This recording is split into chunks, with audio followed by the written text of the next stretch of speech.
Welcome to Femi's kitchen. ഞാൻ ഇന്നിവിടെ ഉണ്ടാക്കാൻ പോകുന്നത് പൊറോട്ടയാണ്. കേരള പൊറോട്ട, വളരെ സോഫ്റ്റ് ആയിട്ടുള്ള പൊറോട്ട എങ്ങനെയാണ് വീട്ടിൽ തന്നെ ഉണ്ടാക്കാമെന്ന് നമുക്ക് നോക്കാം. അതിനായിട്ട് ഞാനിവിടെ 1 കിലോ മൈദപ്പൊടിയാണ് എടുത്തിട്ടുള്ളത്. ഇതിലേക്ക് ആവശ്യത്തിന് ഉപ്പ്, 1 നുള്ള അപ്പസോഡ, 1.5 ടേബിൾ സ്പൂൺ പഞ്ചസാര, 2 മുട്ട, സൺഫ്ലവർ ഓയിൽ ആവശ്യത്തിന് വെള്ളം. ഇനി ഇതെല്ലാം ഉപയോഗിച്ച് നമുക്കിതിനെ ഒന്ന് കുഴച്ചെടുക്കാം. ആദ്യം തന്നെ നമുക്കൊരു പ്ലേറ്റ് എടുത്തതിലേക്ക് മൈദപ്പൊടി ഇട്ട് കൊടുക്കാം.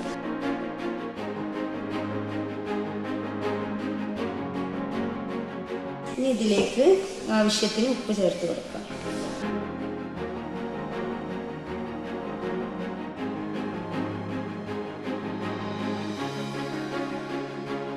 ഇനി പഞ്ചസാര ചേർത്ത് കൊടുക്കാം. 1 കിലോ മൈദയിലേക്ക് ഞാൻ 1.5 ടേബിൾ സ്പൂൺ പഞ്ചസാരയാണ് എടുത്തിട്ടുള്ളത്. ഇനി 1/2 ടീസ്പൂൺ ബേക്കിംഗ് പൗഡർ ചേർത്ത് കൊടുക്കാം. ഇനി നമുക്ക് 2 മുട്ട ചേർത്ത് കൊടുക്കാം.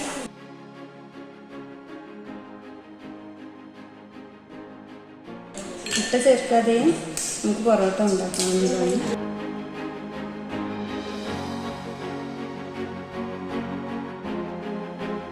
ഈ ആവശ്യത്തിന് വെള്ളവും ചേർത്ത് നമുക്കിതിനെ നല്ലപോലെ സോഫ്റ്റായിട്ട് കുഴച്ചെടുക്കണം.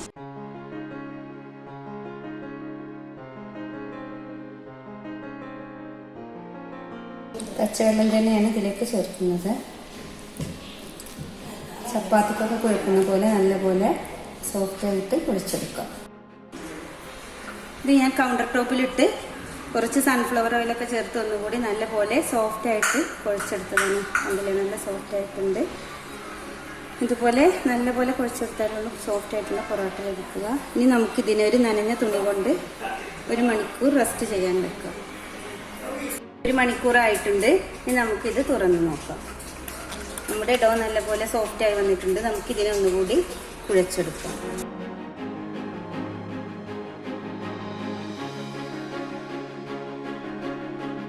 എന്നിട്ട് നമുക്കിതിനെ ഉരുളകളാക്കി എടുക്കണം. ഇനി നമുക്കിതിനെ ഉരുളകളാക്കി മാറ്റാം. ഇതൊരു ചപ്പാത്തിക്ക് എടുക്കുന്നതിനേക്കാളും വലിയ ഉരുളയാക്കി എടുക്കണം.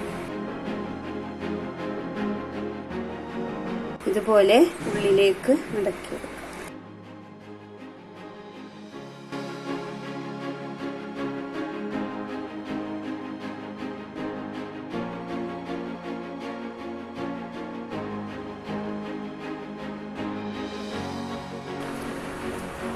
ഇതുപോലെ ഉള്ളിലേക്ക് മടക്കി ഓരോന്നും ഉരുളകളാക്കി എടുക്കാം.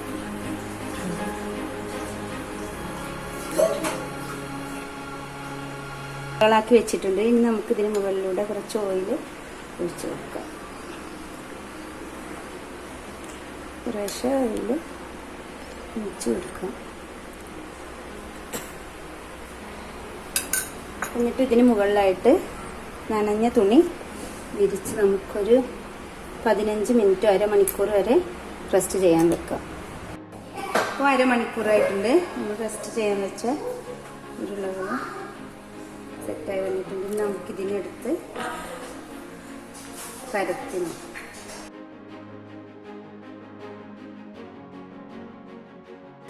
നമ്മളിതിനെ കൈ കൊണ്ട് ഇതുപോലെ പരത്തിയെടുക്കാം. കുറച്ചുകൂടി ഓയിൽ ഒഴിച്ച് റോളർ ഉപയോഗിച്ച് പരത്തിയാലും മതി.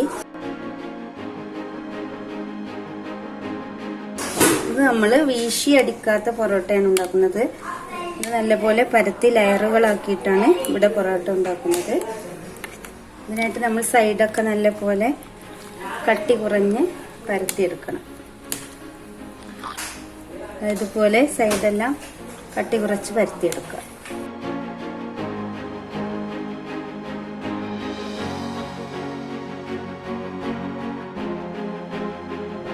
ഇനി നമുക്കിതിനെ എങ്ങനെയാണ് ലെയറാക്കി എടുക്കുന്നതെന്ന് നോക്കാം. ഇതിനെ ഇതുപോലെ ഉള്ളിലേക്കും പുറകിലേക്കുമായിട്ട് മടക്കിയെടുക്കുക.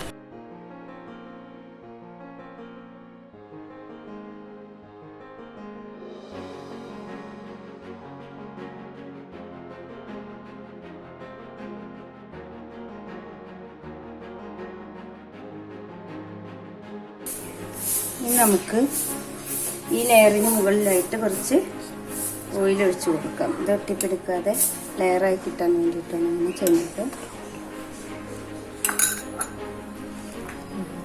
ഇനി നമുക്കിതിനെ ഇതുപോലെ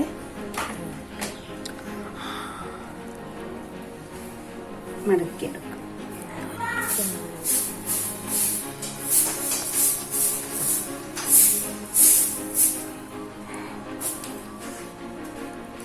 ബാക്കി വരുന്ന ഭാഗം ഇങ്ങനെ ബാക്കിലേക്ക് വെച്ച് കൊടുക്കുക.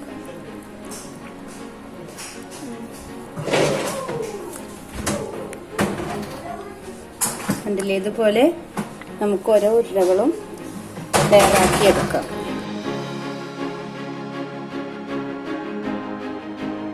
വീശി എടുക്കാൻ കഴിയുന്നവരാണെങ്കിൽ അങ്ങനെ ചെയ്യാം. അതിന് കഴിയാത്തവർക്ക് ഇതുപോലെ പരത്തിയെടുക്കാം.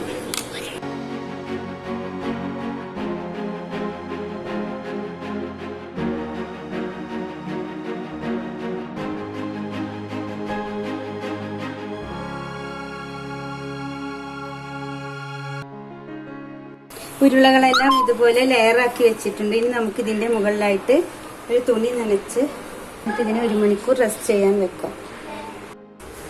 1 മണിക്കൂറായിട്ടുണ്ടെങ്കിൽ നമുക്കിത് എടുത്ത് നോക്കാം. നമുക്കിത് പരത്തിയെടുക്കണം. ഇത് കൈവച്ച് ഇങ്ങനെ പരത്തിയാൽ മതി.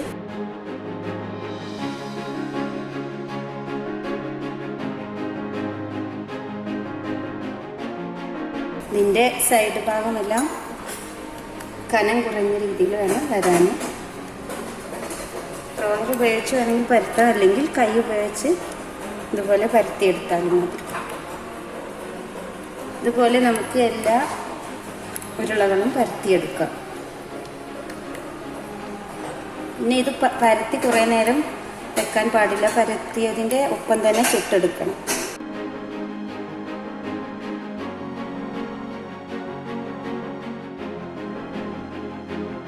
ഇതുപോലെ എല്ലാം പരത്തിയെടുക്കണം. ഇപ്പോൾ ഈ കാണുന്നതാണ് ഇതിൻ്റെ ലെയറുകളൊക്കെ അങ്ങനെ കാണും. ഇത് നമ്മൾ പരത്തി കുറേ നേരം വെച്ചാൽ ഡ്രൈ ആവും. അപ്പോൾ പരത്തിയ ഉടനെ തന്നെ നമുക്ക് ഇത് ചുട്ടെടുക്കാം. പൊറോട്ട ചുട്ടെടുക്കാൻ വേണ്ടി ഞാനിവിടെ ഒരു ദോശക്കല്ലാണ് വെച്ചിട്ടുള്ളത്. മസാല ദോശയൊക്കെ ചുടുന്ന വലിയ ചട്ടിയാണ് വെച്ചിട്ടുള്ളത്. ഇതിന് പകരമായിട്ട് ചെറിയ ഇരുമ്പിൻ്റെ ചട്ടി വെച്ചാലും മതി. ഇനി അതിനായിട്ട് നമുക്ക് ആദ്യം ഇതിലേക്ക് കുറച്ച് ഓയിൽ ഒഴിച്ച് കൊടുക്കാം.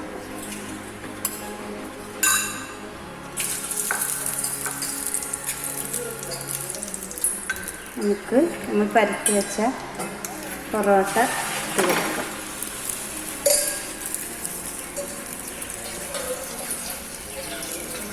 പൊറോട്ടയുടെ ഇത്ര വലിപ്പം വേണമെന്നുണ്ടെങ്കിൽ ചെറുതായിട്ട് പരത്തിയെടുത്താൽ മതി. നമുക്ക് ഇതിന് മുകളിലായിട്ട് കുറച്ച് വെള്ളം ചേർത്ത്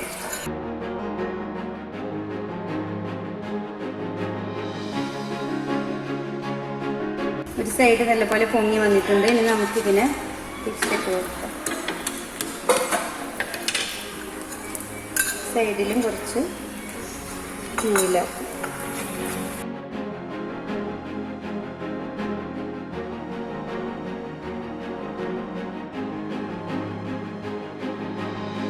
ഞാനിവിടെ 4 പൊറോട്ട ചുട്ടെടുത്തിട്ടുണ്ട്. ഇനി നമുക്ക് ഒരു 4 എണ്ണമൊക്കെ ആകുമ്പോൾ ഇതിനൊന്ന് അടിച്ചെടുക്കണം. ഇതിൻ്റെ ലെയറൊക്കെ സെപ്പറേറ്റ് ആയി കിട്ടാൻ വേണ്ടിയിട്ടാണ്. ചൂടോടുകൂടി തന്നെ അടിച്ചെടുക്കണം. ഇതുപോലെ നല്ലപോലെ അടിച്ചെടുക്കാം.